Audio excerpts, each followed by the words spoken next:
हम स्टार्ट करेंगे। तब तक मैं चाहूंगा, मुकेश जी हमारे बीच में है, मुकेश ठाकुर जी।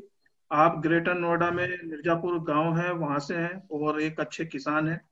तो जब तक टर्मिनेट होता आप अपनी बात रखिए कि किसान आंदोलन जो चल रहा है, आप तो इन लोगों के बीच में रहते हैं, ये लोक शक्ति भानु उनु सबको आप जानते हैं अच्छे से। ये क्या है इनका आंदोलन? आंदोलन है या कुछ ठेकेदारी कुछ चल रही है इनकी? थोड़ा सा आप रखिए और बाद में कनेक्ट सब कर लीजिएगा। मुकेश जी। पहले तो मैं आदरणीय राजवीर जी आपको और सम्मानित जितने भी लोग जुड़े हैं आरपी सिंह सबको जय श्री राम बोलता हूं। और मैं आपको एक स्पष्ट स्थिति बता देना चाहता हूं। भाई साहब आवाज आ रही है? जी जी आवाज आ रही है। बोलिए बोलिए। मैं आपको स्पष्ट स्थिति बता देना चाहता हूं। मैं जिला गौतम बुद्ध नगर का बासिंदा हूं। मेरे पास किसान हूं, जमीन है, आज भी करता हूं, पहले भी करता था। मुआवजे में मैंने अपनी जमीन नहीं दी है, मैंने अपनी जमीन बचा कर रखी है, मैं अब भी जमीन कर रहा हूं। पहली बात। दूसरी बात, अब से पहले जब 2009-10 में जमीन अधिग्रहण हुआ था, तब हमारे यहाँ पे खाली एक किसान यूनियन हुआ करती थी गौतम नगर के अंदर, एक ओनली वन। लेकिन जैसे धीरे धीरे धीरे धीरे उस समय किसानों की समस्या क्या थी? 64% प्लॉट और 10% 64% मुआवजा और 10% प्लॉट, किसानों की ये मूल समस्या थी उस समय पे। 2009-10 में बात कर रहा हूं मैं। और भाई साहब उस समय एक यूनियन थी। धीरे धीरे धीरे धीरे बढ़ते बढ़ते किसानों के संगठन के नाम पर दुकानें लगातार 20 किसान यूनियन है, और किसानों की समस्या जो पहले थी वही आज है। किसान की स्थिति क्या थी और आज स्थिति क्या है?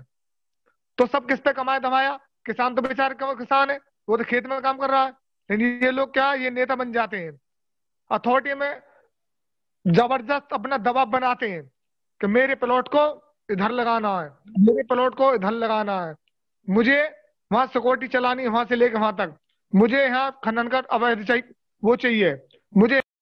हाँ हाँ हाँ भाई रहते। तो ये है किसानों की। जहां तक बात आ रही है भाई साहब, मैं जैसे पहले बता रहा था ना, हमारे यहाँ पे अभी मैं खेत भी कर रहा हूँ। मैं तो अब भी मैंने तो कल परसों हमारे गेहूं के अंदर में यूरिया और जिंक मारी है, क्योंकि अभी भूड भरी जानी है।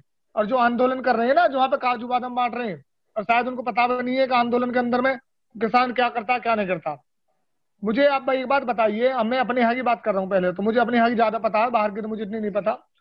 क्या हमारे यहाँ पे जब एक आंदोलन के अंदर एक यूनियन थी शुरू में, वो थी कम्युनिस्ट वाली। नत्थीराम शर्मा हमारे यहाँ के जिला अध्यक्ष है, उसके कम्युनिस्ट की थी वो। और उसके बाद में वैसा फिर भानु टिकैत वाली यूनियन आई। टिकैत वाली यूनियन के अंदर हम भी थे। मास्टर स्वराज जी जो हमारे लोक शक्ति के राष्ट्रीय अध्यक्ष हैं, वो तब टिकैत यूनियन के अंदर में धरने पे बैठे सिलारपुर अंडर पास के नीचे। हम भी उनके साथ में थे। लेकिन धरना चलता गया, जैसे लगा सफलता मिलने वाली है, राकेश टिकैत जी आते हैं, बोले धरना बंद कर दो। धरना बंद हो जाता है। हमारे मास्टर जी नाराज हो जाते हैं कि भाई ऐसे धरना कैसे बंद कर दे। तो उसके बाद में मास्टर जी फिर भानु में चले जाते हैं, भानु बाद में अपनी बना लेते हैं। फिर किसान एकता संघ बनती है, फिर अम्बावता बनती है, फिर ये बनती है। मतलब 20 किसान यूनियन जिला गौतम बुद्ध नगर के अंदर बन गई। किस लिए बन गई? क्योंकि उनको वहां से मोटा मुनाफा कमाना है। किसी को प्लॉट एडजस्ट करवाने हैं, किसी को सिक्योरिटी लगवानी है, किसी को अपने और कोई काम करवाने हैं। लेकिन किसान से क्या मतलब? किसान तो बेचारा लग बैठा है।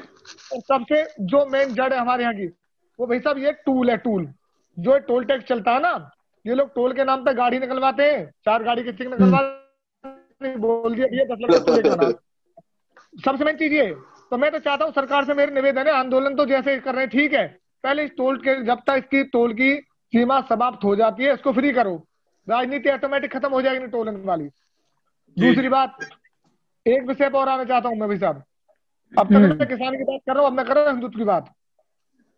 अभी वहां पे जो धरना चल रहा है, उसके अंदर एक क्रिकेटर है युवराज सिंह, बहुत फेमस क्रिकेटर रहे थे, जिन्होंने 6 छक्के मारे थे। उनके फादर आते हैं, उनके पिताजी, और आके वो मंच से खड़ा होकर उस तरीका से हिंदुओं के लिए अब सब यूज करते हैं और कहते हैं कि इनकी बहन बेटी टके टके पे बिकती थी। तो वहां पे कोई क्या हिंदू नहीं था? सारे के सारे खालिस्तानी थे जो जवाब नहीं दे पाए उनको। नहीं मुकेश जी, यहाँ पर मैं यही बोलना चाहूंगा कि जो किसान यूनियन वहां पर धरना कर रही है, इनको सोचना चाहिए कि ये किन लोगों का हथियार बन रहे हैं। जिस आंदोलन के अंदर प्रधानमंत्री को गाली दी जा रही हो, इन किसान नेताओं के माथे पे कलंक नहीं लगेगा कि आप किन लोगों के साथ खड़े हैं? जो खालिस्तान के नाम पे इस आंदोलन को चला रहे हैं, सिख फॉर जस्टिस नाम का एक संगठन है जो अमेरिका से ऑपरेट होता है, उस वो इसमें फंडिंग कर रहा है। कल को क्या मुंह दिखाओगे आप अपने लोगों के बीच में जाके कि वहां पर आपकी कब्र खोदने की बात की जा रही थी? ये किसान नेताओं को शर्म आनी चाहिए। आगे आप अपनी बात रखिए, फिर मैं भाई नेक्स्ट। साहब मैं वही बात तो कह रहा हूँ, योगराज सिंह वहां से कह रहा है, भरे मन से हिंदुओं के लिए अपशब्द बोल रहा है, और वो ये कह रहा है कि हिंदुओं की बहन बेटी पहले टके टके बिकती थी। तो मैं योगराज सिंह को ये बात उसकी घरवाली एक फिल्म इंडस्ट्री है, अपने घर की इज्जत को पहले तू बचा ले, दुनिया की बात कहां से करेगा। और मैं अपने आप में एक बात और बताना चाह रहा हूँ भाई साहब, मैं किसान होने के साथ साथ मैं एक राजपूत हूँ। हमने तो दुनिया की रक्षा करी है शुरू से लेके अब तक। जैसे कोई मांगता है ना कश्मीर हमें दे दो, कोई कह रहा है खालिस्तान हमें दे दो, और जिस दिन राजपूतों ने 500 अपनी रियासत सब चीज मांग ली ना, फिर क्या होगा? इस तरीका से थोड़ी आंदोलन होंगे, किसान को बरगला के आंदोलन होंगे कोई? केजरीवाल क्या कह रहा है? केजरीवाल जब अभी एक पवित्र त्योहार था हमारा, पूरे हिंदुस्तान का त्योहार था, छठ पूजा, छठ पूजा पे कहता है कि अभी 2000 का पेनल्टी लग जाएगी, कोरोना चल रहा है, और आज वो लंगन लगा खाना खिला रहा है, कौन नहीं जानता, वो पागल बना रहा सबको। चलिए मुकेश जी, अब नेक्स्ट वक्ता को लेते हैं, सबको थोड़ा थोड़ा जी जी भाई साहब समय मिलना।